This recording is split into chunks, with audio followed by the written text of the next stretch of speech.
മുൻ ചെയർമാനെ അഴിമതിക്കാരായ ഉദ്യോഗസ്ഥരെക്കുറിച്ചുള്ള പരാമർശം വടകര നഗരസഭ കൗൺസിൽ യോഗത്തിലും ഉയർത്തിക്കാട്ടി പ്രതിപക്ഷം. അഴിമതിക്കാരായ ഉദ്യോഗസ്ഥരെക്കുറിച്ച് പരാതി ലഭിച്ചിട്ടുണ്ടോ, നടപടിയെടുത്തിട്ടുണ്ടോ എന്നിങ്ങനെയുള്ള ചോദ്യങ്ങളാണ് പ്രതിപക്ഷ കൗൺസിലർമാർ ഉന്നയിച്ചത്. നഗരസഭയുടെ പുതിയ കെട്ടിട ഉദ്ഘാടനം രാഷ്ട്രീയവൽക്കരിക്കാൻ ശ്രമം നടന്നെന്നും പ്രതിപക്ഷത്തെ അവഗണിച്ചെന്നുമുള്ള ആരോപണം ഭരണപക്ഷ പ്രതിപക്ഷ കൗൺസിലർമാർ തമ്മിൽ വാഗ്വാദത്തിനിടയാക്കി.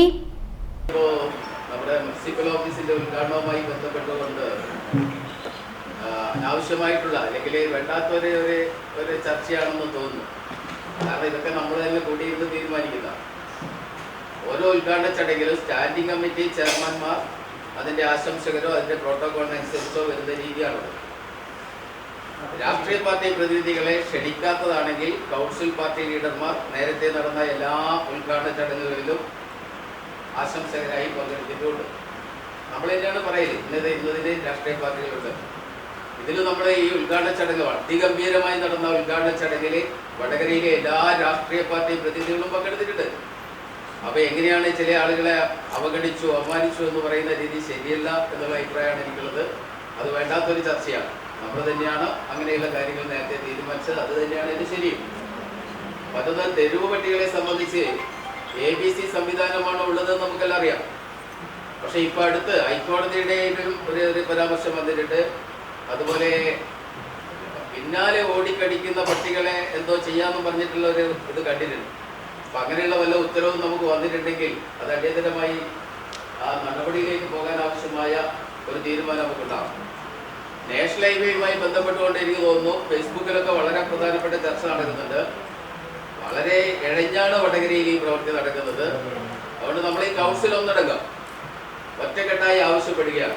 വളരെ പെട്ടെന്ന് ഇതിന്റെ പ്രവൃത്തി പൂർത്തീകരിക്കാൻ ആവശ്യമായ ഇടപെടൽ ഉണ്ടാവണം, വടകരയുടെ പ്രയാസം അവസാനിപ്പിക്കണം എന്ന ഒരു പ്രമേയമായിട്ടോ അല്ലെങ്കിൽ ഒരു തീരുമാനമായിട്ടോ ഈ വാഗാട് കമ്പനിയെ അറിയിക്കണമെന്നാണ് അഭ്യർത്ഥിക്കാറ്. ഇത് വിവാദ അനാവശ്യമാണെന്ന് സതീശ് മാഷിക്കല്ലേ തോന്നുള്ളൂ. നിങ്ങളെ ഭരണപക്ഷത്തുള്ള ആളുകൾക്ക് പോലും തോന്നിയിട്ടില്ല.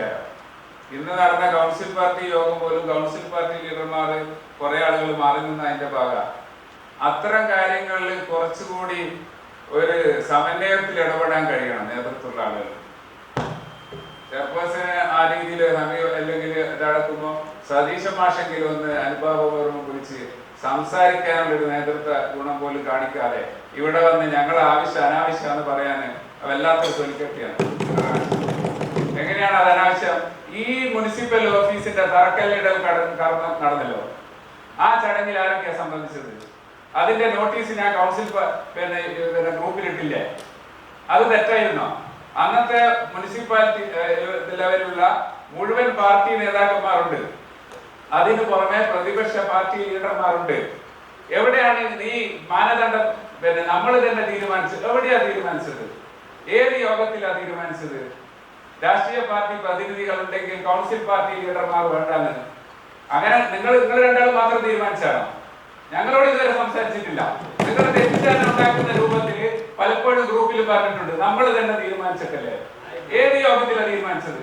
വസ്തുതാപരമായിട്ട് കാര്യങ്ങൾ പറയണം. നിങ്ങളുടെ ഭാഗങ്ങൾ ന്യായീകരിക്കാൻ വേണ്ടി വളച്ചൊടിച്ച് സംസാരിക്കരുത്. ഇവിടെ അതെങ്ങനെ അനാവശ്യമാവുക? ഇത്രയും വലിയൊരു ചടങ്ങ് നടത്തിയിട്ട് ഞങ്ങൾ പാർട്ടി ലീഡർമാർ ഞങ്ങൾ എന്തിനാണ് കൗൺസിൽ പാർട്ടി ലീഡർമാരെ യോഗത്തിന് വിളിക്കുന്നത്? സപ്ലിമെന്ററി അജണ്ട അംഗീകരിക്കാൻ വേണ്ടി മാത്രമാണ്. പലപ്പോഴും പല കാര്യങ്ങൾക്കും പ്രധാനപ്പെട്ട കാര്യങ്ങൾക്കും വിളിച്ച് ചർച്ച ചെയ്യാറുണ്ടല്ലോ. ഇതിന്റെ പത്രസമ്മേളനത്തിലെങ്കിലും ഞങ്ങളെ വിളിച്ചോ? ഇതൊക്കെ അനാവശ്യമാണ് തോന്നുന്നത്. അങ്ങനെ ഒരു മാനസികാവസ്ഥ എങ്ങനെ വന്നത്? വളരെ സൗമ്യമായിട്ട് ഞങ്ങൾ സംസാരിച്ചത്. അതിനെയും ആ രൂപത്തിലാണ് കാണുന്നെങ്കിൽ അതിൽ മറുപടി പറയാനില്ല. പിന്നെ ചെയർപേഴ്സന്റെ മറുപടി ആണെങ്കിൽ അത് അംഗീകരിക്കുക. അതിന് നിങ്ങളെ വക വേറൊരു വ്യാഖ്യാനം വേണ്ട. വേറെ പ്രതിപാദകന്മാരായിട്ട് ചില ആളുകൾ മാറുകയാണ്. എന്തെങ്കിലും നിങ്ങൾക്ക് വേറെ എന്തെങ്കിലും താല്പര്യം ഉണ്ടാവും. ആ പ്രതിഷേധം ശക്തമായിട്ട് ഉയർത്തും. അതിലൊരു സംശയമുണ്ട്. ഇത്രയും നല്ലൊരു ചടങ്ങ് അലങ്കോലമാണ്ടാന്ന് വിചാരിച്ചിട്ടാണ് ഞങ്ങള് ആ ഉദ്ഘാടനം കഴിയുന്നത് വരെ ഉണ്ടായിരുന്നത്. പത്രത്തിലെല്ലാം വാർത്ത കൊടുക്കാൻ ആരും വിചാരിച്ചാൽ നടക്കുമല്ലോ സതീശ് മാഷെ. അല്ലെങ്കിൽ ഒരു പ്രതിഷേധം ആ രൂപത്തിലൊക്കെ ഉണ്ടാക്കാൻ പറ്റുക. ആ മാന്യത ഞങ്ങളുടെ ഭാഗത്തുണ്ടായിട്ടുണ്ട്. പിന്നെ സംസാരിക്കുമ്പോൾ അക്കാര്യങ്ങൾ സൂക്ഷിച്ച് സംസാരിക്കണം. ഞാൻ അങ്ങനെ ഇല്ലാത്ത കാര്യം പറയണേ. ഏത് ഭരണപക്ഷത്തിന്റെ കാര്യം ഞാൻ പറഞ്ഞത്? അങ്ങനെ പറഞ്ഞത് അല്ല. ആ രീതിയിൽ പറയാത്ത കാര്യം പറയേണ്ട ആവശ്യമില്ല. ഞാൻ പറയാത്ത കാര്യം പറയേണ്ട ആവശ്യമില്ല. പറയാത്ത കാര്യങ്ങൾ പറയുമ്പോ ഞങ്ങൾ പറഞ്ഞ കാര്യങ്ങൾ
അവകാശം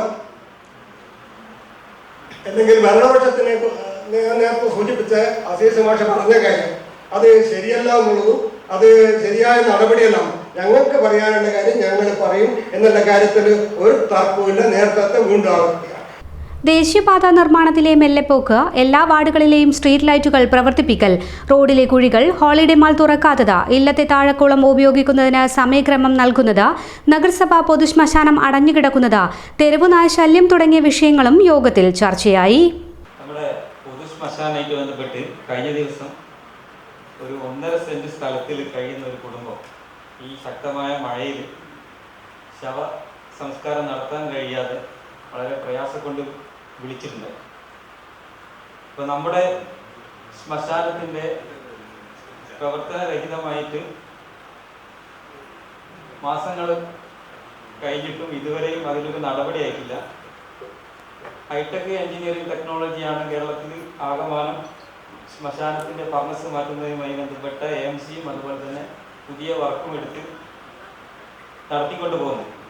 അപ്പോൾ വടകരയുടെ പ്രാന്ത പ്രദേശത്തുള്ള പഞ്ചായത്തുകളിലുള്ള ആളുകളടക്കം ആശ്രയിക്കുന്ന ഈ ശ്മശാനത്തിൻ്റെ പ്രവർത്തനം എത്രയും പെട്ടെന്ന് തന്നെ ആളുകൾക്ക് ഉപയോഗിക്കുന്ന രീതിയിലേക്ക് ശവസംസ്കാരം ഈ ഒരു പ്രത്യേക കാലാവസ്ഥയിൽ, ആളുകൾ പ്രയാസപ്പെടുന്ന ഈ കാലാവസ്ഥയിൽ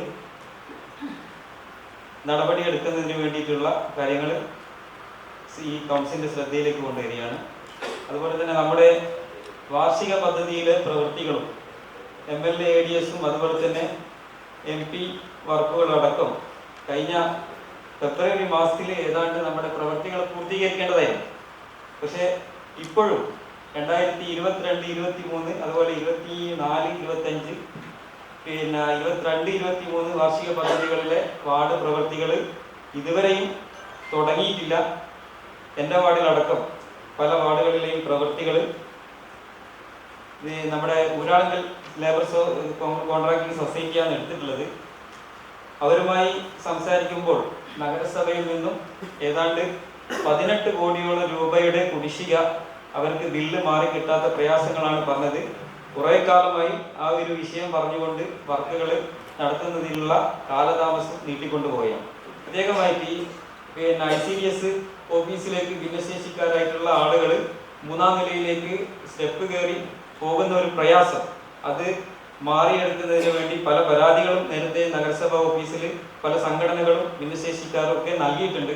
അത് അനുഭാവപൂർവ്വം പരിഗണിച്ചുകൊണ്ട് എത്രയും പെട്ടെന്ന് തന്നെ നമ്മുടെ ഈ ഓഫീസിലേക്ക് ആ സൗകര്യം മാറ്റുന്നതോടുകൂടി അത്തരം വിഭാഗത്തിനെ നമുക്ക് ഇവിടെ വളരെ വേഗത്തിലും അതുപോലെ തന്നെ അവർക്ക് സൗകര്യപ്രദമായ രീതിയിലും നമുക്ക് ഈ ഓഫീസ് പ്രവർത്തനത്തെ മാറ്റിയെടുക്കാൻ സാധിക്കണം. പിന്നെ അതുപോലെ തന്നെ നമ്മുടെ സ്ട്രീറ്റ് ലൈറ്റുമായി ബന്ധപ്പെട്ട വിഷയത്തിൽ ഈ സ്ട്രീറ്റ് ലൈറ്റിൻ്റെ കഴിഞ്ഞ വർഷത്തെ ഏതാണ്ട് 12,39,920 രൂപയുടെ പദ്ധതിയിലെ പ്രവൃത്തിക്ക് ഓഡിറ്റ് വിഭാഗം ഒബ്ജക്ഷൻ ഉന്നയിച്ചുകൊണ്ട് ഓഡിറ്റ് തടസ്സം രേഖപ്പെടുത്തിയത് കൊണ്ടാണ് നമ്മുടെ സ്ട്രീറ്റ് ലൈറ്റ് പരിപാലനത്തിൻ്റെ ഈ കാലതാമസം നേരിട്ടതിലുള്ള ഒരു വലിയൊരു പങ്ക് വഹിച്ചിട്ടുള്ളത്. അപ്പോൾ അത് പലതവണ ഓഡിറ്റ് വിഭാഗം തന്നെ ഈ കത്തുകൾ പ്രകാരം നഗരസഭ എഞ്ചിനീയറിംഗ് വിഭാഗത്തിലേക്ക് അയച്ചിട്ടും അതിൻ്റെ ചെലവ് സംബന്ധമായിട്ടുള്ള ഫയലുകൾ പലതവണ റിമൈൻഡർ ചെയ്തിട്ടും അവർക്ക് ലഭ്യമാക്കാൻ സാധിക്കാതെ അത് നീണ്ടുപോയ ഒരു കാലതാമസത്തിൻ്റെ വളരെ വലിയൊരു പിഴവായിട്ടാണ് കാണുന്നത്. അതുപോലെ തന്നെ ഹൈമാസ് ലൈറ്റുകളുടെ ഗ്യാരണ്ടി പീരീഡ് കഴിഞ്ഞ് 3 വർഷം കഴിഞ്ഞിട്ട് 3 വർഷം കഴിഞ്ഞാലുള്ള AMC ചെയ്യേണ്ടത് നഗരസഭയാണ്. ആ AMC ചെയ്യാനുള്ള നടപടികൾ ഇതുവരെ ആയിട്ടില്ല. പല ലൈറ്റുകളുടെയും ഗ്യാരണ്ടി പീരീഡ് കഴിഞ്ഞ് 1 വർഷവും 2 വർഷമൊക്കെ ആയിട്ട് ഈ ലൈറ്റുകളൊക്കെ തന്നെ അടഞ്ഞിട്ട് വടകരയിലെ പല ഹൈമാസ് ലൈറ്റുകളും 90% ലൈറ്റുകളും കത്താതെ നിൽക്കുകയാണ്. അതുപോലെ തന്നെ നമ്മുടെ ഹോളിഡേ മാള് ഉദ്ഘാടനം കഴിഞ്ഞ് 10 വർഷം പൂർത്തിയായ വിവരം ഞാൻ ഈ കൗൺസിലിനെ അറിയിക്കുകയാണ്. അതിപ്പോഴും ഹോളിഡേ ആയിട്ടാണ് നിൽക്കുന്നത്. നമ്മുടെ വാർഡിലൊക്കെ ലഭിക്കേണ്ടിയിരുന്ന അയ്യങ്കാളി തൊഴിലുറപ്പ് പദ്ധതിയിൽ ലഭിക്കേണ്ടിയിരുന്ന വാർഡ് പ്രവൃത്തികളടക്കം നമുക്ക് നഷ്ടപ്പെട്ടിട്ടുണ്ട്. അപ്പോൾ അത് കാലങ്ങളായിട്ട് നമ്മൾ ആവശ്യപ്പെടുന്ന എല്ലാ കൗൺസിലിനും രജനി കൗൺസിൽ അടക്കമുള്ള ആളുകൾക്ക് നിരവധി തവണ ഈ കൗൺസിലിൽ പറഞ്ഞിട്ടുണ്ട്. അപ്പൊ ഇത്തരത്തിൽ നമുക്ക് ഇതിലൊരു വലിയൊരു പാകപ്പിഴവ് സംഭവിച്ചിട്ടുണ്ട്. അപ്പൊ തൊഴിൽ ദിനങ്ങളുമായി ബന്ധപ്പെട്ട് ഇത്രയും തൊഴിൽ ദിനങ്ങൾ നഷ്ടപ്പെടുത്തിയത് ആരാണ്? ഇത്രയും തൊഴിൽ തുക നമുക്ക് നഷ്ടപ്പെടുത്തിയത് ആരാണ്? അപ്പൊ ഇതിൽ തന്നെ ഏതാണ്ട് അക്കൗണ്ടിലെ വിവരങ്ങൾ തമ്മിൽ ടാലിയാകാത്ത വിഷയങ്ങളുണ്ട്. നമ്മുടെ ഗ്രാമീണ ബാങ്കിൽ അക്കൗണ്ടിൽ കാണിച്ചിരിക്കുന്ന തുകയും ആ ട്രഷറിയിൽ അക്കൗണ്ടിൽ കാണിച്ചിരിക്കുന്ന തുകയും തമ്മിലൊക്കെ വലിയ അന്തരങ്ങളുണ്ട്. അതോടൊപ്പം തന്നെ നമ്മുടെ ഉദ്ഘാടനവുമായി ബന്ധപ്പെട്ട് നമ്മുടെ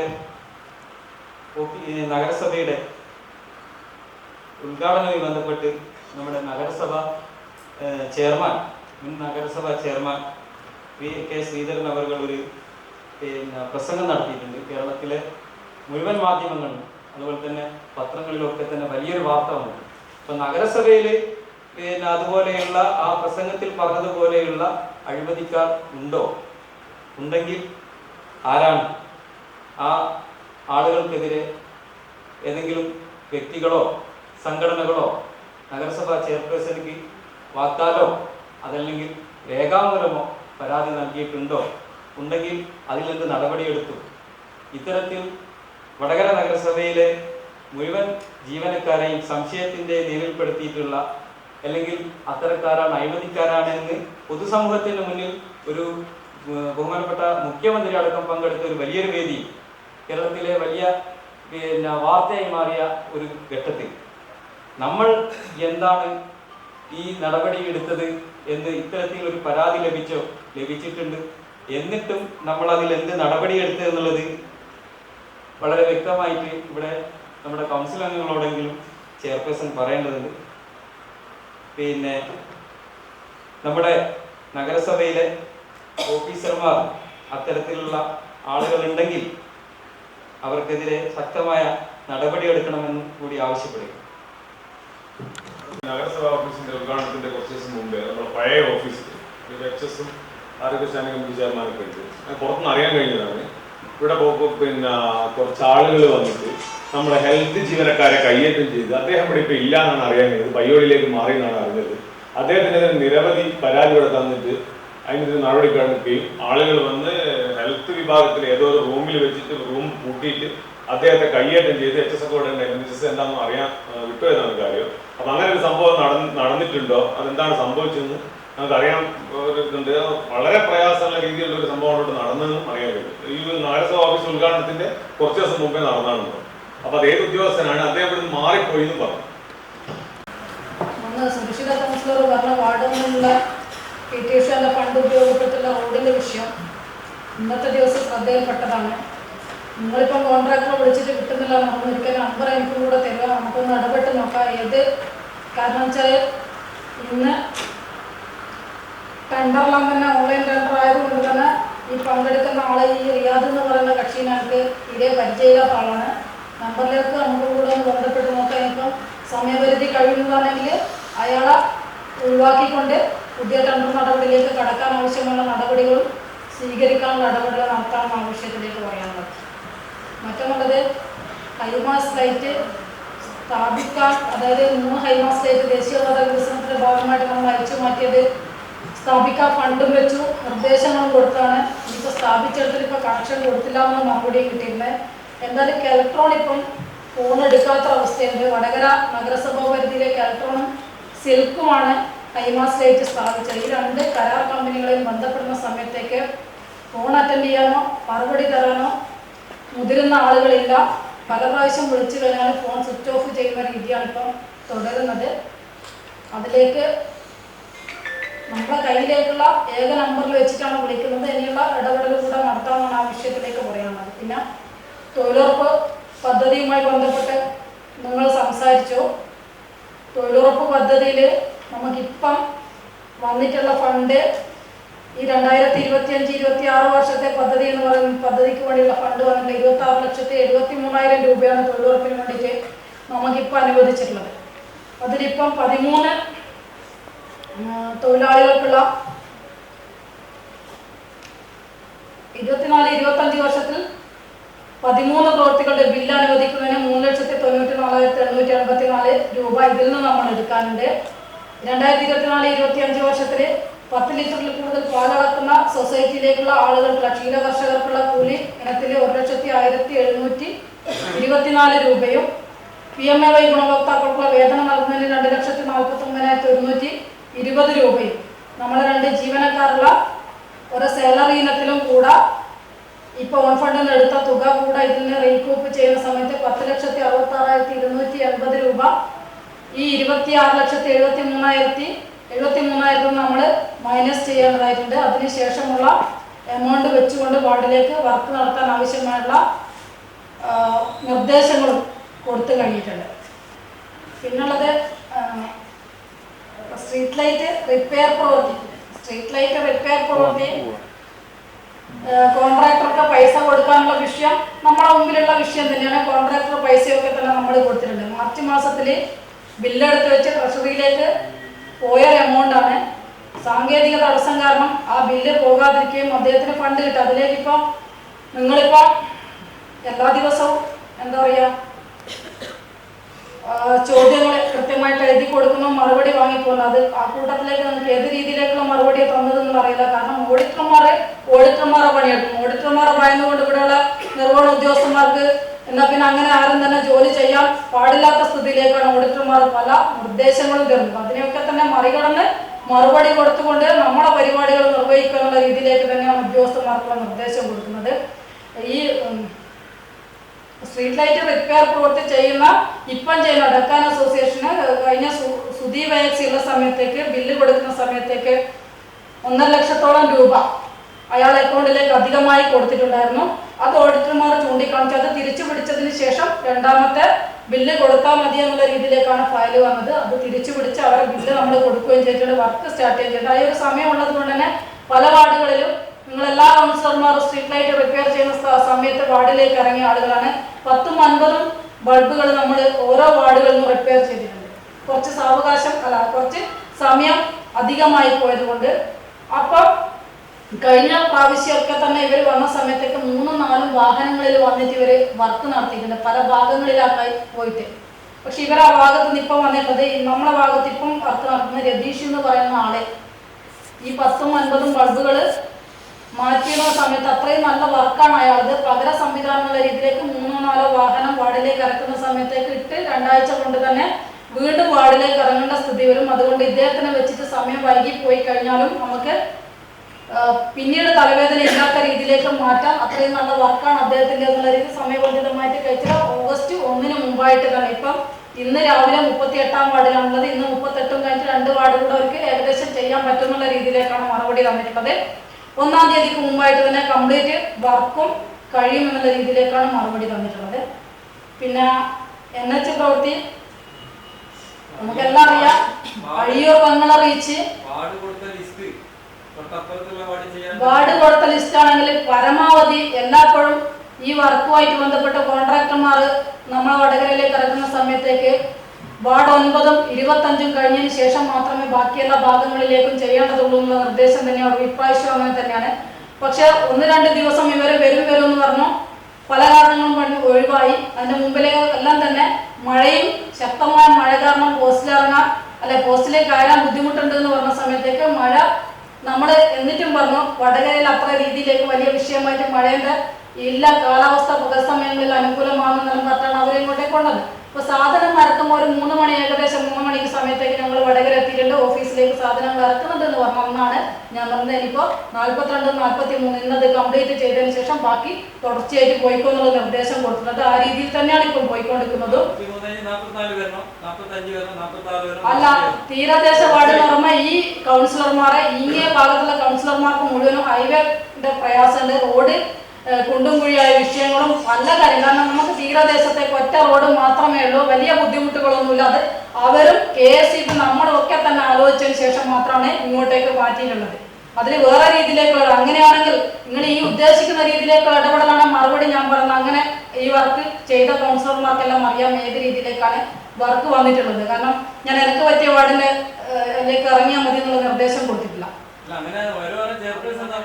ചെയർപേഴ്സൺ പറഞ്ഞിട്ടുണ്ട് ഇങ്ങനെ ഭാഗത്തേക്ക് കഴിഞ്ഞതിന് ശേഷം മാത്രം തീരദേശത്തേക്ക് ഇറങ്ങിയാൽ മതി. 41-ാം വാർഡ്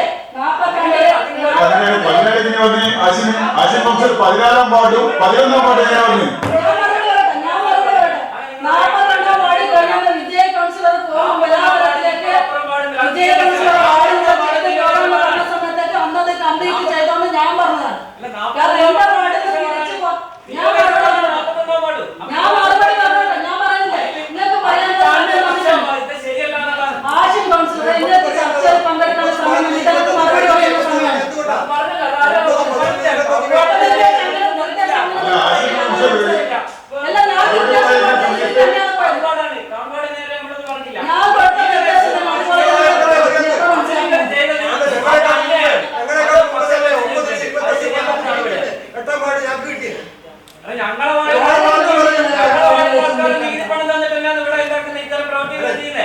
അപ്പൊ രണ്ടാമത്തെ മറുപടി ഞാൻ പറയുന്നത് ആവശ്യത്തിന് ഞാൻ നിർദ്ദേശം കൊടുത്തതുപോലെ തന്നെയാണ് വന്നത്. കാരണം ഇവിടെ പല കൗൺസിലർമാർക്കും വർക്ക് പൂർത്തീകരിച്ചിട്ടുണ്ട്. ഓർക്കറിയാലോ ഏത് രീതിയിലേക്കാണ് പോയിട്ടുള്ളത്. വേണ്ടാത്ത അനാവശ്യമായുള്ള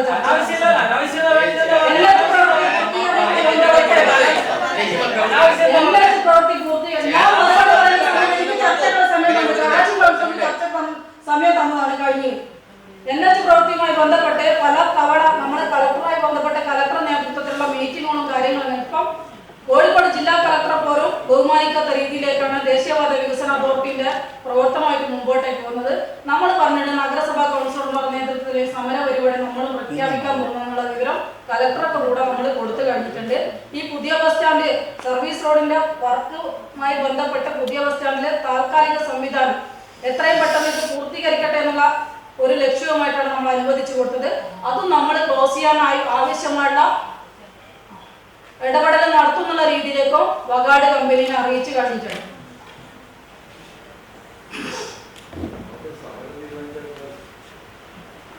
മറ്റൊന്നുള്ളത് നഗരസഭ ഓഫീസ് ഉദ്ഘാടന ചടങ്ങുമായി ബന്ധപ്പെട്ട വിഷയം ഇവിടെ ഇപ്പൊ കൗൺസിൽ യോഗത്തിലേക്ക് നിങ്ങൾ ഉന്നയിച്ചത് അതിനു മുമ്പായിട്ട് നിങ്ങൾക്ക് നിങ്ങളേതായ രീതിയിലേക്കൊക്കെ തന്നെ നിങ്ങൾ ഇടപെടൽ നടത്തിയതൊക്കെ തന്നെ നമ്മൾ അറിഞ്ഞിട്ടുണ്ട്. ഈ ഉദ്ഘാടന ചടങ്ങുമായി ബന്ധപ്പെട്ട് ആദ്യം ഇന്ന് ഈ ഒരു ചടങ്ങിലേക്ക് സംസാരിക്കുന്ന മുമ്പ് ഞാൻ ഈ തരുന്ന മറുപടി ശരിയാണോ തെറ്റാണോ എന്നുള്ളത് നിങ്ങൾക്ക് കൂടെ ഇടപെട്ട് അന്വേഷിക്കേണ്ട ആളുകളോടുകൂടെ അന്വേഷിക്കുന്ന സത്യാവസ്ഥ എന്നുള്ള രീതിയിലേക്ക് വസ്തുത എന്താണോ എന്നുള്ളത് മനസ്സിലാക്കാൻ വേണ്ടി സാധിക്കും. ഉദ്ഘാടന ചടങ്ങുമായി ബന്ധപ്പെട്ട് നമ്മുടെ പ്രോഗ്രാം നോട്ടീസിൽ നിങ്ങളൊക്കെ തന്നെ തന്നിട്ടുള്ള എല്ലാ രാഷ്ട്രീയ നേതൃത്വം ഞാൻ നിങ്ങളെ വിളിച്ച സമയത്ത് കൗൺസിൽ പാർട്ടി ലീഡർമാരെ വിളിച്ച യോഗത്തിൽ ഞാൻ പറഞ്ഞിട്ടുണ്ട്. ഇതൊരു വലിയ ഉദ്ഘാടന ചടങ്ങും മുഖ്യമന്ത്രി പങ്കെടുക്കുന്ന ചടങ്ങുമായതുകൊണ്ട് നിങ്ങൾ പ്രാദേശികമായിട്ടോ അല്ലെങ്കിൽ വടകര ഏരിയ തലത്തിലേക്ക് അല്ലെങ്കിൽ നിങ്ങൾ ജില്ലാ തലത്തിലേക്ക് നേതാക്കന്മാരെ ആരെയാണോ നിങ്ങൾ പേര് തരുന്നത് ആ രീതിയിലേക്ക് നിങ്ങൾ തന്നെ നിങ്ങളെ രാഷ്ട്രീയ നേതൃത്വത്തിനോട് ആലോചിച്ച് പേര് തരണമുണ്ട്. അതില് അന്നത്തെ രാഷ്ട്രീയ പാർട്ടി മീറ്റിംഗിലെ പ്രേമകുമാരി കൗൺസിലർ പറഞ്ഞത് സതീശൻ കുരിയാടി, ഈ കരീം കൗൺസിലർ പറഞ്ഞത് ഒരു സംസ്ഥാന കമ്മിറ്റി നേതൃത്വത്തിന്റെ ഒരു പേരാണ് പറഞ്ഞത്. പിന്നീട് ഇവർ തന്നെ ആലോചിച്ചു, ഇവരെ നേതൃത്വം ആലോചിച്ചു പേര് 2 തവണ മാറ്റി തന്നതിന് ശേഷമാണ് നമ്മൾ പ്രോഗ്രാം നോട്ടീസ് കംപ്ലീറ്റ് ചെയ്തത്. അങ്ങനെ എല്ലാ രാഷ്ട്രീയ പാർട്ടിന്റെ പ്രതിനിധികളെയും പേര് നിങ്ങൾ ഉൾപ്പെടുന്ന നമ്മളെ കൗൺസിൽ പാർട്ടി ലീഡർമാരോട് ചോദിച്ച് ഇവരെല്ലാം വിളിച്ചു ചോദിച്ചതിന് ശേഷം, കാരണം സംസ്ഥാനവും ജില്ലാ നേതൃത്വം എന്നുള്ള രീതിയിലേക്കൊന്നും തരാതെ തന്നെ ആകെ 2 പാർട്ടിൻ്റെത് മാത്രം ആ രീതിയിലേക്ക് ആലോചിച്ചു. ബാക്കി നിങ്ങൾ തന്നെ സിന്ധു കൗൺസിലർ, പ്രഫുൽ കൃഷ്ണ ഇവരൊക്കെ തന്നെ എൻ്റെ മുമ്പിൽ തന്നെ വിളിച്ച് അന്വേഷിച്ചതിന് ശേഷം തന്നിട്ടുള്ള പേരുകളാണ്. മുഖ്യമന്ത്രി പങ്കെടുക്കുന്ന ചടങ്ങിൽ സുരക്ഷാ ഉദ്യോഗസ്ഥന്മാരുടെ നിർദ്ദേശപ്രകാരം മാത്രമേ സീറ്റ് അറേഞ്ച് ചെയ്യാൻ പറ്റുള്ളൂ. ഉദ്ഘാടനത്തിന്റെ 3 ദിവസം മുമ്പേ ഇവിടെ നമ്മളെ സ്റ്റേജ് ചെയ്യുന്ന ആളുകൾ, അതുപോലെ തന്നെ SP, DYSP, CI, intelligence bureau ഉൾപ്പെടെയുള്ള ആളുകളുടെ ഒരു മീറ്റിംഗ് ചേർക്കാം. അതിൽ നമുക്ക് തമ്മിലുള്ള സ്റ്റേജിൽ ഇരിക്കാനുള്ള ആളുകളുടെ എണ്ണം 24 ആളുകളെ ആ സ്റ്റേജിലേക്ക് പറ്റുന്നുള്ള രീതിയിലേക്കാണ് തന്നിട്ടുള്ളത്. അതിൽ നിന്ന് 36 ആളുകളാണ് രാഷ്ട്രീയ നേതൃത്വത്തിന്, കാരണം ക്ഷണിക്കപ്പെട്ട എല്ലാ ആളുകൾക്കും കത്ത് വീടുകളിലേക്ക് എത്തിച്ചു കഴിഞ്ഞാണ് 36 ആൾക്കാരിൽ ഞാൻ ആരെയാണ് ഇതിലേക്ക് ഒഴിവാക്കേണ്ടതെന്ന് ചോദിച്ച സമയത്തേക്ക് PWD ഉദ്യോഗസ്ഥന്മാരും കൂടെ വന്നിട്ട് സ്റ്റേജിന്റെ സുരക്ഷ ഉറപ്പുവരുത്തിയതിനു ശേഷം ആലോചിക്കാമെന്ന് പറഞ്ഞ് അന്ന് പിരിഞ്ഞു. ഉദ്ഘാടനത്തിന്റെ തലേ ദിവസം സ്റ്റേജ് ഫുള്ളായതിനു ശേഷം PWD ഉദ്യോഗസ്ഥന്മാർ വന്ന് പരിശോധിച്ചു. അവരും പറഞ്ഞത് 24 പേര് മാത്രമേ പങ്കെടുക്കാൻ പാടുള്ളൂ. അങ്ങനെ മുൻഭാഗത്തേക്ക് ഒരു അടി കൂടെ സ്റ്റേജ് വികസിപ്പിച്ചു. അന്ന് വൈകുന്നേരം ആകുമ്പോഴേക്കും മുൻഭാഗത്ത് ഒരടി കൂടെ സ്റ്റേജ് വികസിപ്പിച്ച് 30 ആളെ പെർമിഷൻ തന്നു. പിന്നെ 6 ആൾ ഇവിടെ സ്റ്റാൻഡിംഗ് കമ്മിറ്റി ചെയർമാൻമാരാണ്. 6 ആളെയും തീരുമാനിച്ചു അവർ താഴെ ഇരിക്കാനുള്ള, കാരണം സ്റ്റാൻഡിംഗ് കമ്മിറ്റി ചെയർമാൻ നമ്മുടെ ഇടയിലേക്കുള്ള ആളുകളായതുകൊണ്ട് താഴെ ഇരിപ്പിക്കാനും വൈസ് ചെയർമാൻ ഉൾപ്പെടെയുള്ള ആളുകൾക്ക് താഴെ ഇരിക്കാനുള്ള രീതിയിലേക്കാണ് ആലോചിച്ചത്. അന്ന് ഉച്ചയോട് കൂടെ തന്നെ 12-12:30 മണിയോടുകൂടെയാണ് സ്റ്റേജിലേക്ക് SP ലെവലും SP-യും CI-യും അതുപോലെ തന്നെ ഇന്റലിജൻസ് ബ്യൂറോയിലുള്ള ആളുകൾ ഉൾപ്പെടെ വന്നുകൊണ്ട് അതിന്റെ ബാക്ക് ഭാഗത്തേക്ക്, സ്റ്റേജിന് ഏറ്റവും ബാക്കുള്ള ഭാഗത്തേക്കുള്ള ഒരു തടസ്സം കൂടെ വെച്ചതിന് ശേഷം തൽക്കാലത്തേക്ക് അഡ്ജസ്റ്റ് ചെയ്ത് PWD പെർമിഷൻ തന്നതിന് ശേഷം മാത്രമാണ് ആ പ്രോഗ്രാം നോട്ടീസിലെ 36 ആൾക്കാരെയും അതിലേക്ക് അന്ന് പങ്കെടുപ്പിച്ചത്. അന്ന് പങ്കെടുപ്പിക്കുമ്പോൾ വൈസ് ചെയർമാൻ അവിടെ സീറ്റ് ഉണ്ടായിട്ടില്ല. ഒരാള് കുറഞ്ഞ സമയത്തേക്ക്, കാരണം ശശീന്ദ്ര മിനിസ്റ്റർ ഇല്ലാത്തൊരു സീറ്റിലേക്കാണ്, ആ ഒരു സീറ്റ് ഒഴിഞ്ഞത് കൊണ്ടാണ് വൈസ് ചെയർമാൻ അവിടെ പങ്കെടുക്കാനായത്. അല്ലാതെ നമ്മൾ പങ്കെടുക്കുന്ന മറ്റ് രാഷ്ട്രീയ നേതൃത്വത്തിന്റെ ആളുകൾ പങ്കെടുക്കാത്ത എല്ലാ നമ്മുടെ പരിപാടികളിലും കൗൺസിൽ പാർട്ടി ലീഡർമാർ തന്നെയാണ് ഉദ്ഘാടന പരിപാടിയിലേക്ക് പങ്കെടുക്കല്. മുഖ്യമന്ത്രി പങ്കെടുക്കുന്ന പരിപാടികളിൽ ഞാനോ നിങ്ങളോ നിർദ്ദേശിക്കുന്ന രീതിയിലേക്കല്ല ആ പ്രോഗ്രാം അവർ അറേഞ്ച് ചെയ്തു തന്നാണ്. കാരണം മുഖ്യമന്ത്രിയുടെ ഓഫീസിൽ നിന്ന് തന്നെയാണ് എനിക്ക് പ്രോഗ്രാം നോട്ടീസ് പോലും കൃത്യത ഇങ്ങനെയുള്ള രീതിയിലേക്ക് തന്നിട്ടുള്ളത്. അത് എന്നെക്കാട്ടും നന്നായിട്ട് നിങ്ങൾക്കറിയാം. ഈ ഒരു പരിപാടിയും ഈ ചടങ്ങും ഒരു മുഖ്യമന്ത്രി വരുന്ന പരിപാടിയിലേക്ക് എന്തൊക്കെ കാര്യങ്ങളാണ് മുന്നൊരുക്കുക എന്നുള്ള രീതിയിലേക്ക് നമ്മുടെ ഭാഗത്തു നിന്നല്ലാതെ പോലീസ് ലെവലിൽ എന്തൊക്കെ കാര്യങ്ങളാണെന്നുള്ളത് ഉണ്ടാവുമെന്നുള്ളത് കൃത്യമായിട്ട് നിങ്ങൾക്കറിയാം. ഇനിയിപ്പോൾ വടകര DYSP-യോടും SP-യോടും ഒക്കെ അന്വേഷിച്ചാൽ ചോദിച്ചാൽ മനസ്സിലാവും ഇതല്ലേ വസ്തുത എന്നുള്ള രീതിയിലേക്ക്. അതിൽ ആരെയും അപമാനിക്കാനോ അവഗണിക്കാനോ പറഞ്ഞില്ല. ഇനി ഞാനൊരു കാര്യം പറയാം. അതിലേക്ക് മുഖ്യമന്ത്രിനെ നമുക്കൊന്ന് കയറ്റണം എന്നുള്ള വലിയൊരാഗ്രഹം, കാരണം ഒരു നിയമസഭാ മന്ദിരത്തിന് തുല്യമായിട്ടുള്ള ഒരു കൗൺസിലറിലേക്ക് കേരള മുഖ്യമന്ത്രി നമ്മളെ മുറ്റത്ത് വരെ വരുന്ന സമയത്തേക്ക് ഇതിനുള്ളിലേക്ക് കയറണം എന്നുള്ള നിർദ്ദേശം പോലീസിനോട് പറഞ്ഞ സമയത്തേക്ക് പോലീസ് നമുക്ക് പെർമിഷൻ തന്നിട്ടില്ല. അത് പറ്റൂലെന്നാണ്. നമ്മൾ ശിലാഫലകം മുൻഭാഗത്ത് തന്നെ റിബൺ കട്ട് ചെയ്യാതെ ശിലാഫലകം ഡോറിനടുത്ത് തന്നെ വെച്ചിട്ട് ഉദ്ഘാടനം ചെയ്യണം, അതും പോലീസ് സമ്മതിച്ചില്ല. അങ്ങനെയാണ് ശിലാഫലകം വേദിയിലേക്ക് വെച്ചത്. നമുക്ക് 12:30 മണിക്കാണ് അന്ന് ലിഫ്റ്റിന്റെ പെർമിഷൻ എൻ്റെ കയ്യിലേക്ക് കിട്ടുന്നത്. ആ 12:30 മണിക്ക് ലിഫ്റ്റിന്റെ പെർമിഷൻ കിട്ടിയതിന് ശേഷം മാത്രമാണ് തൽക്കാലത്തേക്ക് മുഖ്യമന്ത്രിനെ ഇതിലേക്ക് പങ്കെടുപ്പിക്കാനുള്ള അനുവാദം SP തന്നിട്ടുള്ളത്. അതിനുശേഷം ഇവിടെ കയറുമോ ഇല്ലയോ എന്നുള്ളത് വീണ്ടും നമ്മൾ റിയാസ് മിനിസ്റ്റർ വിളിച്ചു ചോദിച്ചു. ഇത്രയും വലിയൊരു കൗൺസിലറിലേക്ക് നിങ്ങൾ ഉൾപ്പെടെയുള്ള ആളുകൾ കയറണമെന്നുള്ള രീതിയിലേക്ക് ആഗ്രഹം പ്രകടിപ്പിച്ചതിന്റെ ഭാഗമായിട്ട് നമുക്ക് നോക്കാമെന്ന് പറഞ്ഞിട്ട് പുറപ്പെട്ടതിന് ശേഷം റെസ്റ്റ് ഹൗസിൽ എത്തിയിരുന്ന സമയം വരെയും വലിയൊരു രീതിയിലേക്കുള്ള കാര്യങ്ങൾ പറഞ്ഞു. കാരണം 6 മണിക്ക് കണ്ണൂര് ഒരു ഉദ്ഘാടന ചടങ്ങിലേക്ക് മുഖ്യമന്ത്രിക്ക് പങ്കെടുക്കണം. നമുക്ക് തന്നിട്ടുള്ള സമയം 5 മണിയായിരുന്നു. ആ 5 മണി നമ്മൾ ഉദ്ഘാടനത്തിന് 4-5 ദിവസം മുമ്പാണ് എല്ലാ നോട്ടീസും, പ്രോഗ്രാം നോട്ടീസും, അറിയിപ്പുകളും ഒക്കെ തന്നെ പോയതിനു ശേഷമാണ് പ്രോഗ്രാമിന്റെ സമയം 4 മണി എന്നുള്ള രീതിയിലേക്ക് മാറ്റിയത്. അത് കണ്ണൂരിലേക്ക് 6 മണിക്ക് എത്താനുള്ള ഒരു നിർദ്ദേശം എന്നുള്ള രീതിയിലേക്ക് 4 മണിയിലേക്ക് അന്നത്തെ ദിവസം, ചുരുങ്ങിയ ദിവസങ്ങൾക്ക് മുമ്പെയാണ് നമുക്ക് അതും ഏറ്റവും ഒടുവിലത്തെ മീറ്റിംഗ് കൗൺസിൽ ഹാളില് ഇത് ഉദ്ഘാടനവുമായി ബന്ധപ്പെട്ട മീറ്റിംഗ് നടക്കുന്ന സമയത്താണ് മുഖ്യമന്ത്രിയുടെ ഓഫീസിൽ നിന്ന് 4 മണിയിലേക്ക് മാറ്റി എന്നുള്ള ഒരു നിർദ്ദേശം വന്നു. ആ മീറ്റിംഗിന്റെ മുമ്പാകെ ഞാൻ അറിയിപ്പ് തരികയും ചെയ്തു. എന്നിട്ടോ വേദി ഈ ഒരു ഹോളിലേക്ക് മുഖ്യമന്ത്രി ഉൾപ്പെടെ അന്നത്തെ ഉദ്ഘാടന ചടങ്ങിലെ വിശിഷ്ട വ്യക്തികളെ ഇതിലേക്ക് കയറണമെന്നാണ് ഞാൻ പാർട്ടിയുടെ പ്രതിനിധികളോട് എല്ലാവരോടും പറഞ്ഞു. എല്ലാവരും കൂടെ വരുമ്പോൾ നമുക്ക് പെർമിഷൻ ഇല്ല, അതുകൊണ്ട് നിങ്ങൾ എല്ലാവരും ഇത് അംഗീകരിക്കണം. ഞാൻ എൻ്റെ കൗൺസിലർമാരെ മാത്രം കൂട്ടിയിട്ട് ഒരു പെർമിഷൻ എടുത്തോട്ടെ എല്ലാവരും ആ സമയത്ത് തന്നതിൻ്റെ ഭാഗമായിട്ടാണ് ഈ ഹോളിൽ മുഖ്യമന്ത്രിയും മറ്റു മന്ത്രിമാരും MLA MP-യും നിങ്ങളും ഉൾപ്പെടെയുള്ള ആളുകൾ ആ ഒരു ചുരുങ്ങിയ സമയത്തിനുള്ളിലേക്കുള്ള പെർമിഷൻ കിട്ടിയിട്ടാണ് വന്നത്. പക്ഷേ അന്നത്തെ ദിവസം എൻ്റെ അടുക്ക ഏത് കൗൺസിലർമാരാണ് സൂചിപ്പിച്ചതെന്ന് അറിയില്ല, ഇങ്ങനെ നമ്മളെ പ്രതിപക്ഷ കൗൺസിൽ ഹാളിലേക്ക് വരാൻ തയ്യാറല്ല എന്നുള്ള രീതിയിലേക്ക് എന്നോട് പറഞ്ഞ കൗൺസിലർ മറന്നുപോയി. അപ്പൊ എന്താണെന്ന് ചോദിച്ച സമയത്ത് പറഞ്ഞാൽ മുൻകൂട്ടി അറിയിച്ചില്ല എന്ന്. എനിക്ക് മുൻകൂട്ടി അറിയിക്കാൻ എനിക്ക് നിർദ്ദേശം കിട്ടിയ സമയത്താണ് ഞാൻ രജിത ആരോഗ്യ സ്റ്റാൻഡിംഗ് കമ്മിറ്റി ചെയർമാനെ വിളിച്ചിട്ട് പറയുന്നത് ഇന്നേ സ്ഥലത്തൊന്ന് കൗൺസിലർമാർ ഒന്ന് സെറ്റാക്കണം. നമുക്ക് നിർദ്ദേശം കിട്ടുന്ന സമയത്ത് പോലീസ് ഉള്ളിലേക്ക് കടത്തി വിടുന്ന സമയത്തേക്ക് കയറാൻ തയ്യാറാവുന്ന രീതിയിലേക്ക് എല്ലാവരെയും ഒന്ന് അവിടെ നിർപ്പിക്കണമെന്ന്. പക്ഷേ ഉള്ളിലേക്ക് കയറി നമ്മളെല്ലാ കൗൺസിലറും, പ്രിയപ്പെട്ട എല്ലാ കൗൺസിലർമാരും ഉള്ളിൽ കയറിയിട്ട് ആരെയോ നിർദ്ദേശം കിട്ടാത്തതിന്റെ ഭാഗമായിട്ട് ഈ പാവങ്ങള് കുറച്ച് സമയം താഴെ ഹോളിലേക്ക് നിൽക്കേണ്ട ഒരവസ്ഥ വന്നു. തലേ ദിവസം നിങ്ങൾ അറിയണമെങ്കിൽ എനിക്ക് പെർമിഷൻ കിട്ടാത്ത സാധനങ്ങൾ നിങ്ങൾ തലേ ദിവസം അറിഞ്ഞോ അറിയില്ല. കാരണം അസീസ് മാഷ് ഞാൻ വിശദീകരിച്ച് കഴിഞ്ഞിട്ടില്ല, എന്റെ മറുപടി കഴിഞ്ഞിട്ടില്ല. നിങ്ങൾക്ക് ചർച്ചയ്ക്കുള്ള സമയം ഞാൻ തന്നിട്ടുണ്ട്. കാരണം അത്രയും ദിവസം നമ്മൾ ഇടപെട്ടിട്ടുണ്ട്. ഇവിടെ SP ലെവലുള്ള മീറ്റിംഗ് നടന്നത് മുതൽ ഇടപെടുന്നുണ്ട്. ഈ ഒരു കൗൺസിലാണ് മുഖ്യമന്ത്രിനെ നമുക്ക് പെർമിഷൻ കിട്ടിയില്ല. ആ പെർമിഷൻ കിട്ടിയ സമയം മുതലുള്ള സംഗതികളാണ് ഞാൻ പറഞ്ഞിട്ടുള്ളത്.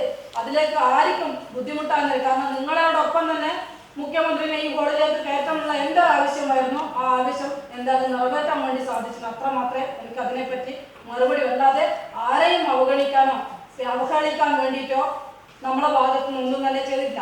കാരണം ആ ഒരു വലിയൊരു പ്രോട്ടോകോൾ ഉള്ള ചടങ്ങിൽ എല്ലാ രാഷ്ട്രീയ നേതൃത്വത്തിനെയും, കാരണം നിങ്ങൾ തന്നിട്ടുള്ള എല്ലാ പേരും ഉൾപ്പെടുത്തിക്കൊണ്ട് എല്ലാ ആൾക്കാരെയും ആ ഒരു ചടങ്ങിലേക്ക് പങ്കെടുപ്പിച്ചിട്ട്, കാരണം നമ്മൾ നടത്തുന്ന പരിപാടിയാണ്.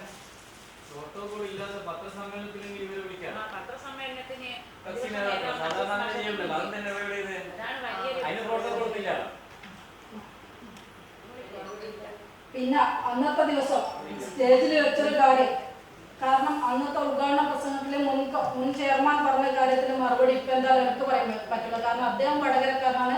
നിങ്ങൾക്ക് ആർക്ക് വേണമെങ്കിലും അദ്ദേഹത്തോട് പോയിട്ട് ചോദിക്കുക അതെന്തായിരുന്നു അങ്ങനെ പറഞ്ഞത്. കാരണം ഒരാളെ മനസ്സിലുള്ള കാര്യം പറഞ്ഞത് ഇപ്പൊ എനിക്ക് അതെന്താണെന്ന് ഊഹിച്ച് മറുപടി പറയാൻ പറ്റില്ല. പക്ഷെ ഇപ്പൊ അഫ്സൽ കൗൺസിലർ ഒരു കാര്യം ചോദിച്ചു. അല്ല, അഫ്സൽ കൗൺസിൽ ഞാൻ മറുപടി പറയട്ടെ.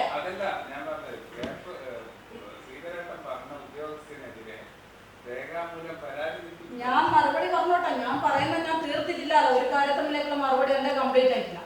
അഫ്സൽ കൗൺസിലർ ഇപ്പൊ ഒരു കാര്യം ചോദിച്ചു.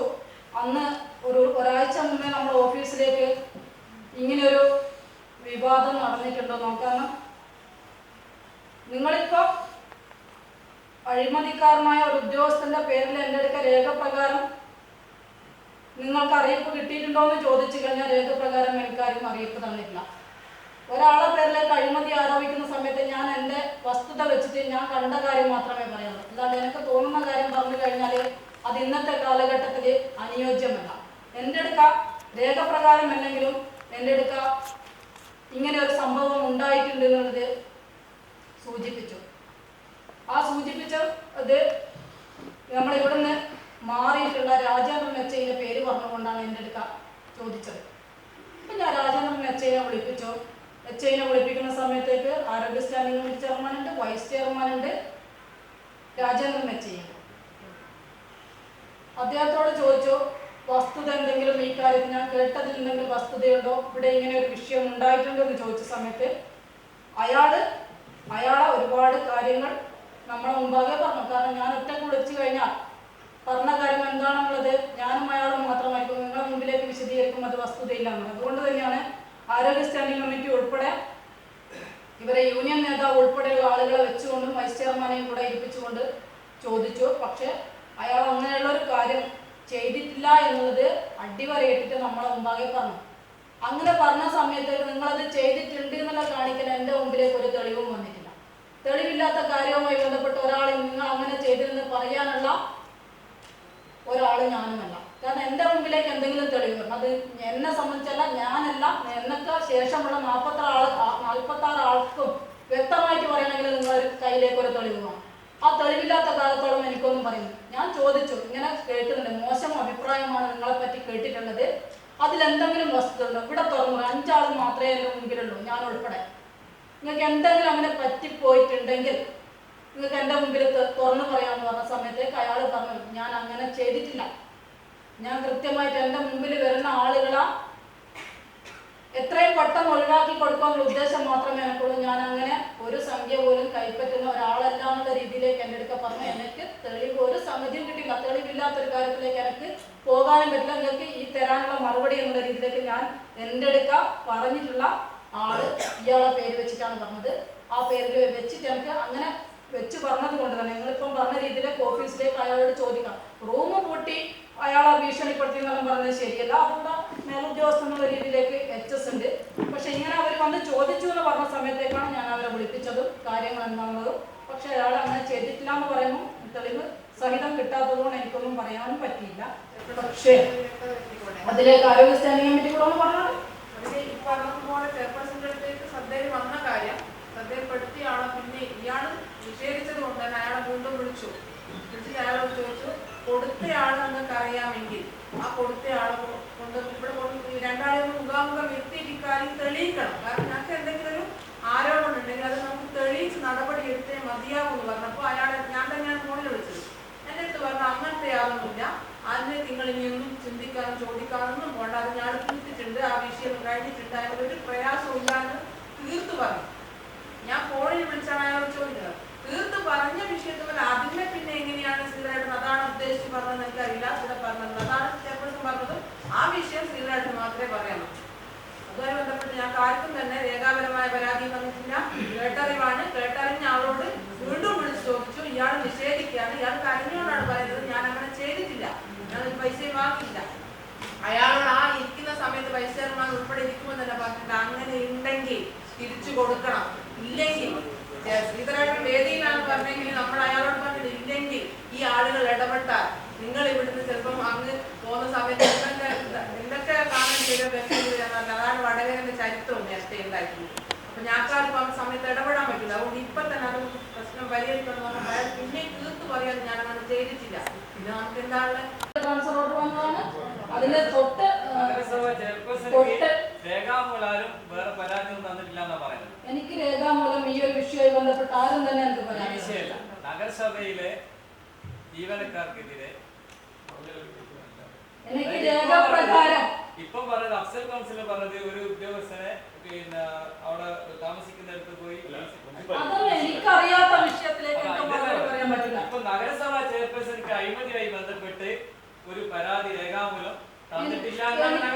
എനിക്ക് രേഖപ്രകാരം ആരെയും പരാതി എനിക്ക് രേഖപ്രകാരം കിട്ടിയില്ല. പക്ഷെ ഇതൊക്കെ തന്നെ നിങ്ങൾ കണ്ട പത്രങ്ങളിലൊക്കെ തന്നെ വിശദമായിട്ട് വാർത്ത കൊടുക്കുന്നത് ഈ രീതിയിലേക്ക് ഇപ്പൊ അഫ്സൽ എന്നോട് ചോദിച്ചത് ആ രീതിയിലേക്ക് നിങ്ങൾ ഈ കൗൺസിലിനെ ബഹുമാനിക്കുന്ന ആളുകളാണ് എൻ്റെ അടുക്ക വന്നിട്ട് ചോദിക്കണം നിങ്ങളുടെ ഇടയിലേക്ക് ഇങ്ങനെ ഒരു വിഷയം കേൾക്കുന്നത്. നമുക്ക് ഞാൻ ഉൾപ്പെടെ നമുക്ക് എല്ലാവർക്കും പ്രശ്നമാകുന്ന വിഷയമാണ് നമ്മൾ കേട്ടോണ്ടിരിക്കുന്നത്. ഇത് നിങ്ങൾ പത്രങ്ങളിലേക്ക് ഏതൊക്കെ രീതിയിലേക്ക് എന്തൊക്കെ വളച്ചു കെട്ടിക്കാണ് വാർത്ത കൊടുത്തെന്ന് നമുക്ക് കൃത്യമായിട്ട് അറിയാം.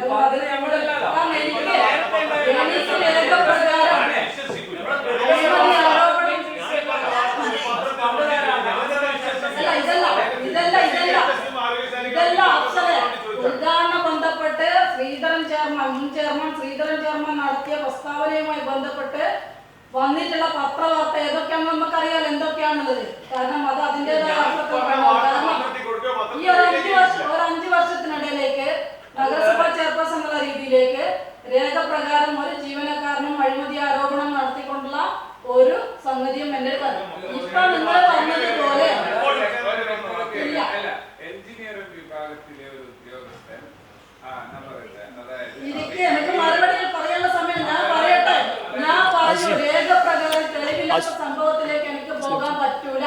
കാരണം ഞാൻ എല്ലാ ജീവനക്കാരും മീറ്റിംഗിലേക്കും വകുപ്പ് മേധാവികളെ വിളിച്ചു ചേർക്കുന്ന മീറ്റിങ്ങിനൊന്നും നമുക്ക് കിട്ടുന്ന വാർത്തകൾ കൃത്യമായിട്ട് ഷെയർ ഇങ്ങനെ കേൾക്കുന്നുണ്ട് പുറത്തുനിന്ന്. ഇത് ശരിയായ രീതിയല്ല. അങ്ങനെ ഉണ്ടെങ്കിൽ തിരുത്താൻ ആവശ്യമായ ഇടപെടലുകൾ ഓരോ വകുപ്പ് ഓരോ സൂപ്രണ്ടുമാർക്ക് എത്തിക്കാൻ ആവശ്യമായ ഇടപെടൽ നടത്തണം. ഇനി നമുക്കറിയാം മേലെ തട്ടുന്ന വകുപ്പ് മേധാവികളെത്താണ് ഇങ്ങനെ സംഭവിക്കുന്നത്. തിരുത്താൻ ആവശ്യമായ ഇടപെടൽ. കാരണം എന്റെ അടുത്ത വസ്തുതക്ക് നിരക്കാത്ത കാര്യങ്ങൾ ഇങ്ങനെ പുറത്തുനിന്ന് ചർച്ചകൾ വരുമ്പോൾ അതിനെതിരെ നടപടിയെടുത്ത് പോകാൻ എനിക്ക്. കാരണം ഞാൻ പറഞ്ഞു നമ്മളെ മുമ്പിലേക്ക് തെളിവ് വേണം. തെളിവില്ലാത്ത രീതിയിലേക്ക് ഞാനിപ്പോ എനിക്ക് തോന്നുന്ന രീതിയിലേക്ക് നിങ്ങളെ പറ്റി ആക്ഷേപം പറഞ്ഞു കഴിഞ്ഞാൽ എന്തായിരിക്കും സ്ഥിതി? തെളിവെന്തെങ്കിലും വേണ്ടേ? തെളിവ് കാണാതെ ഒരു വസ്തുതക്ക് നിരക്കാത്ത ഒരു കാര്യവുമായിട്ട് എനിക്ക് മുമ്പോട്ടേക്ക് എന്തെടുക്കാം ആ രീതിയിലേക്ക്. ഇപ്പൊ നമ്മൾ തന്നെ കുശലം പറയുന്ന അവസരത്തിൽ തന്നെ കുറച്ച് ആളുകളെ പറ്റിയിട്ട് നിങ്ങളെല്ലാം എന്റെ അടുക്ക പറയലുണ്ട്. പക്ഷേ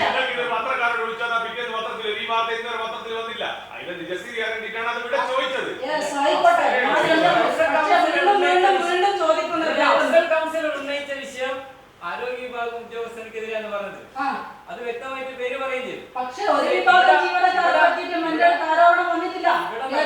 ചെയർപേഴ്സന് രേഖാമൂലം പരാതി തന്നിട്ട് അതിലെന്ത് നടപടി എടുക്കുന്ന എനിക്ക് രേഖപ്രകാരം ആരെയും പരാതി വന്നിട്ടില്ല.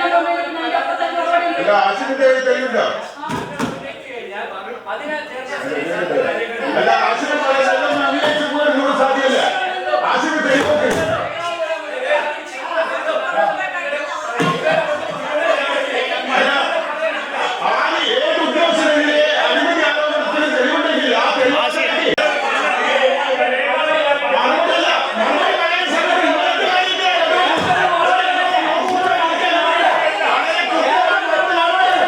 ഞാൻ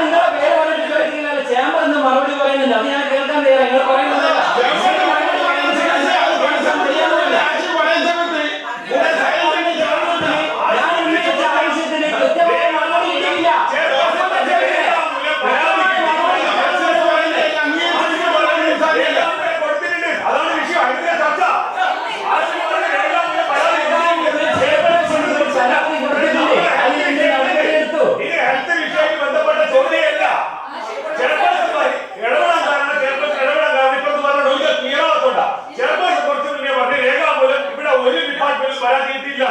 ആശുവിന്റെ ചോദ്യം പരാതി കൊടുത്തിട്ടുണ്ട്. അത് ആശുപത്രി ചെയർപേഴ്സൺ തീർന്നില്ല. ഹെൽത്ത് വിഭാഗത്തിൽ അത് ബന്ധമില്ല.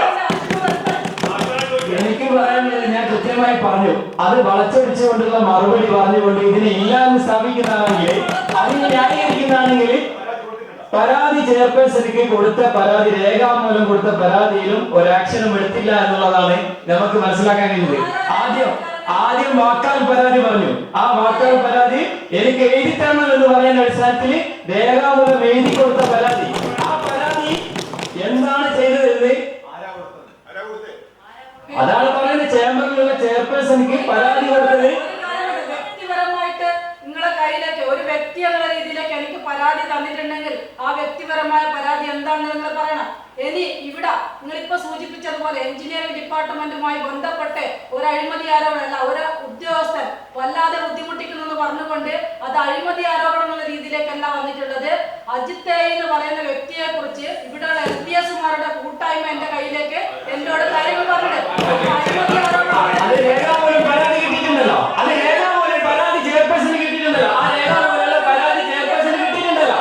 ആ രേഖാമൂലം കിട്ടിയ പരാതി നമ്മൾ എന്ത് നടപടി സംഗതിയിലേക്ക് ഞാൻ ഇവിടുന്ന് പറയേണ്ടത് എന്റെ മേലധികാരികൾക്ക് മുമ്പിലാണ്. അത് ഞാൻ കൃത്യമായിട്ട് തന്നെ ഞാൻ കൊടുക്കുകയും ചെയ്തിട്ടുണ്ട്. അല്ലാതെ അത് കൃത്യമായിട്ട് ആ കൃത്യമായ മറുപടി പറയുന്നതിന് മാറി ഇത് വളച്ചൊടിച്ചിട്ട് വേറെ എവിടെയും ന്യായീകരിക്കാൻ നിൽക്കുന്നില്ല. അത് കൃത്യമായിട്ട് പറയാൻ ആ മറുപടി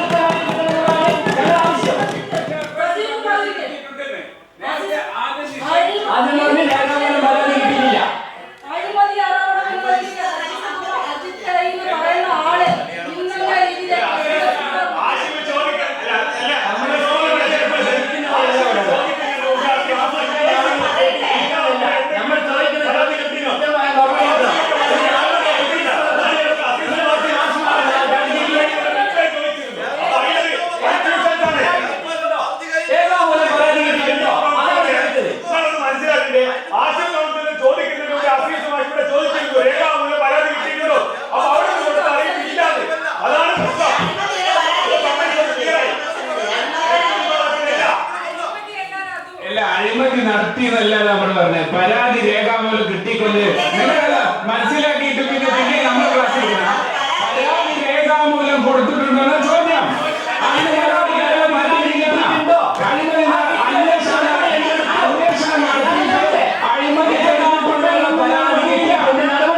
രേഖാമൂലം ഉദ്യോഗസ്ഥനെതിരെ പരാതി കിട്ടിയിട്ടുണ്ടോ എന്നല്ലേ ചോദിച്ചിട്ടുള്ളൂ. പരാതി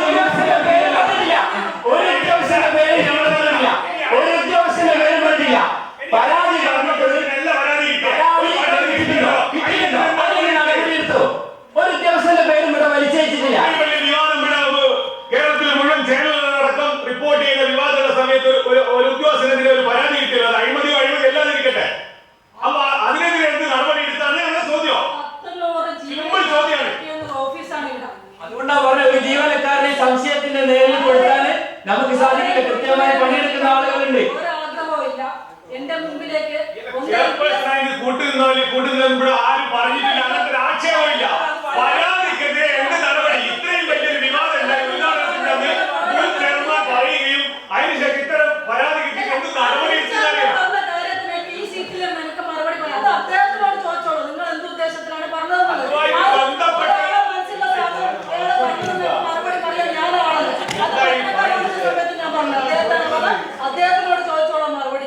ആ കിട്ടിയ പരാതിയില് ചെയർപേഴ്സൺ അന്വേഷണം നടത്തിയോ? ആ കിട്ടിയ മറുപടിയില് എനിക്ക് തന്ന മറുപടിയിലേക്ക് ഞാൻ വിളിച്ചു, ആ ഉദ്യോഗസ്ഥനെയും വിളിച്ചു, അവരെ മേലധികാരി എന്നുള്ള രീതിയിലേക്ക് അന്നത്തെ സുധീർ വാക്സിനെ ഉൾപ്പെടെ വിളിച്ചിട്ടാണ് ഞാൻ അവരെ വിളിച്ചത്.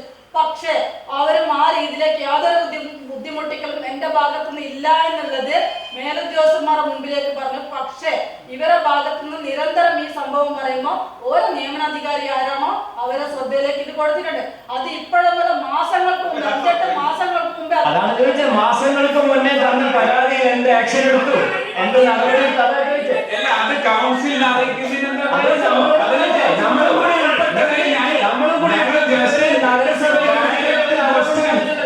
ഈ ഉത്തരവ് ചെയർപേഴ്സൺ ആദ്യം പറഞ്ഞുകൊണ്ടെങ്കിൽ ഒരു തർക്കമില്ല.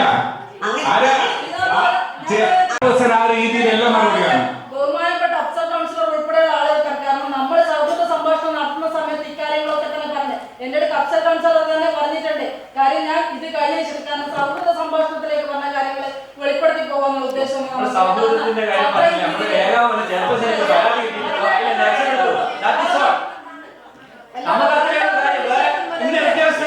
ഇന്ന ജീവനക്കാരൻ ഹെൽത്തിലുള്ളതാണോ അല്ലെങ്കിൽ എഞ്ചിനീയർ ഇതൊന്നും ഞമ്മളോട് പറഞ്ഞില്ല. ചെയർപേഴ്സന്റെ ഭാഗത്ത് പറഞ്ഞത്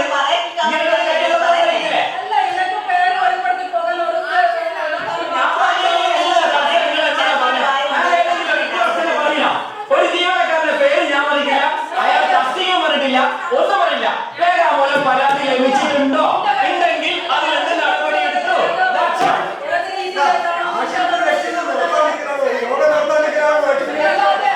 ഒരു ജീവനക്കാരനെയും തെറ്റായ രീതിയിലേക്ക് സംരക്ഷിക്കാനുള്ള ഒരു ഇടപെടൽ നമുക്ക് ആവശ്യമില്ല. കൗൺസിലിന് ആവശ്യമില്ല, എന്റെ വ്യക്തിപരമായ ആവശ്യമില്ല, കൗൺസിലിന് ആവശ്യമില്ല. കാരണം ഇവർക്കെല്ലാം മാസം 1-ാം തീയതി കൃത്യമായിട്ട് സാലറി കയ്യിൽ കിട്ടുന്ന ആളുകളാണ്.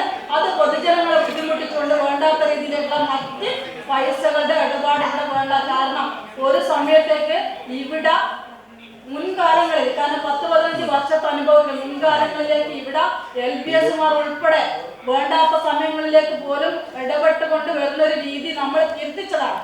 അതിനുശേഷം ഇവിടെ അഴിമതി മുക്ത നഗരസഭ എന്ന രീതിയിലേക്ക് തലയെടുത്ത് ഉയർത്തി എവിടെയും പറയാവുന്ന രീതിയിലേക്ക് ഇവിടെ ആ രീതിയിലേക്ക് ഒരു ഉദ്യോഗസ്ഥന്മാർ ഉണ്ടായില്ല.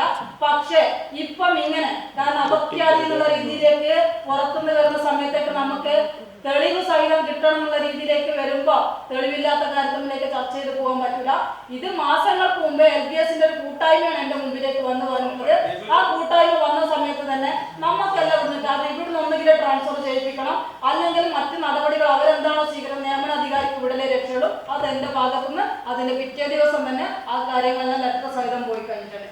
ഇനിയിപ്പോ അജിത്തെ നിഷേധിക്കുന്ന കാര്യങ്ങൾ ഇപ്പൊ തുടർച്ചയായിട്ട് അയാളോട് നമ്മള് എന്താ പറയാ വിളിക്കുന്ന മീറ്റിങ്ങുകളിലൊക്കെ തന്നെ, ഈ സെക്രട്ടറി വന്ന സമയത്തും വിളിച്ച മീറ്റിങ്ങുകളിലൊക്കെ തന്നെ പറഞ്ഞ കാര്യമാണ്.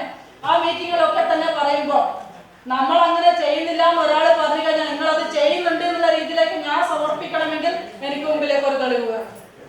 അല്ലാതെ ഏറ്റവും നല്ല രീതിയിലേക്ക് മാന്യമായിട്ട് ജോലി ചെയ്യുന്ന ഒരുപാട് ഉദ്യോഗസ്ഥന്മാർ ഇവിടെയുണ്ട്. അപ്പൊ അത്തരത്തിലേക്ക് ആളുകൾക്കൊക്കെ തന്നെ പ്രയാസമുള്ള രീതിയിലേക്ക് നമ്മളെ ഭാഗത്തുനിന്ന് ഒരു സംഭവം ഉണ്ടാവാൻ പാടില്ല എന്നാണ് എനിക്ക് ഇതിന്റെ മുമ്പാകെ പറയാനുള്ളത്. ഇതുപോലെ നല്ല സുന്ദരിയായിരിക്കണം. അപ്പോ കല്യാണ പെണ്ണോ? അത് ചിറ്റപ്പന്റെ ഇഷ്ടം. ഇത് മതിയോ? ചിറ്റപ്പ. പാർക്കോ ഗോൾഡ് ആൻഡ് ഡയമണ്ട്സ്,